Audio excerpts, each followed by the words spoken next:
everybody, I'm Lily, and I will be your narrator for this movie. So please remain in your seats so we can start the movie. I will be telling the story of John Cabot.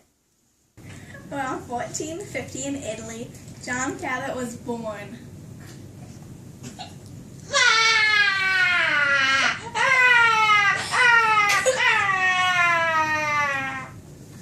John Cabot was born in the same place and time as someone you might know a little better. That man is Christopher Columbus. But no, they were not born in the exact same place. That would just be weird. In case you were wondering, the answer to your question is no. We will only be talking about John Cabot. By now, John was a young boy. Hello, I am young John Cabot.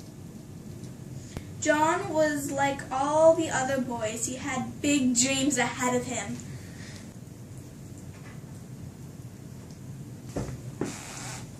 Years later. In 1874, John Cabot got married to a woman named Mattia. Buongiorno, I'm Mattia. And they had 3 children. Hello, I'm their son, Ludovico. Hello, I'm their second son, Sebastiano. Hello, I'm their third son, Santo. Soon, John Mattia moved the family to Bristol. And then, in 1497, John took sail on his first voyage. Now, this one is special, and you will find out why in a few minutes. In the meanwhile, you can meet John Cabot just before he sets sail. Hello, I am John Cabot. I am 30 years old, and I am destined to be an explorer. But he needed money from the king to make his dream happen. So John went to the king to tell him his plan to discover new lands, great riches, and spices. Then, in 1496, on March 3rd, King Henry gave John the rights for sailing under the English flag.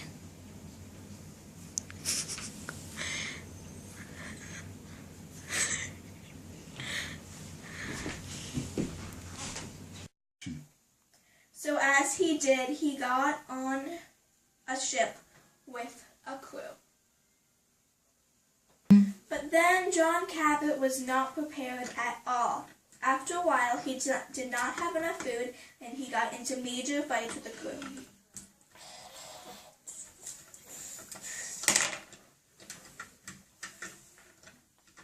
So he turned around and headed back.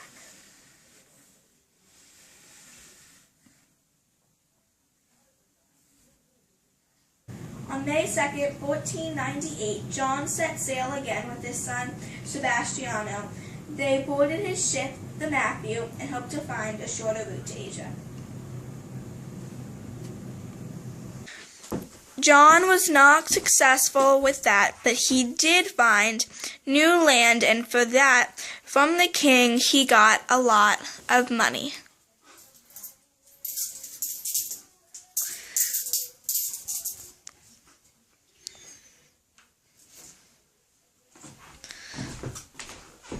Now I think you are ready for his third and sadly final voyage.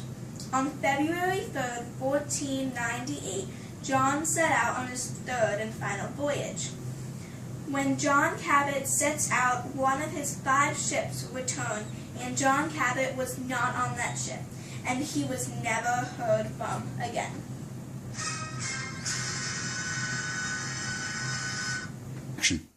In conclusion, John Cabot was a great man. He did a lot of great things. He had difficulties at points, such as his first voyage when he had to turn around. That also must be embarrassing to walk up to King Henry and say, "Hi, King Henry, I had to turn around because my crew and I got into fights. Not only that, but I could not feed them." We ran out of food, but will you give me another chance? I bet that John Cabot would be very proud of his son Sebastiano if he knew what a great explorer he turned out to be. I still do ask questions about John Cabot and his family. For instance, was John happier when he lived in Bristol or in Venice? Or was there any info that shows what happened to John Cabot when he did disappear? Despite this mystery surrounding his disappearance, I enjoyed learning about John Cabot, and I hope you did too.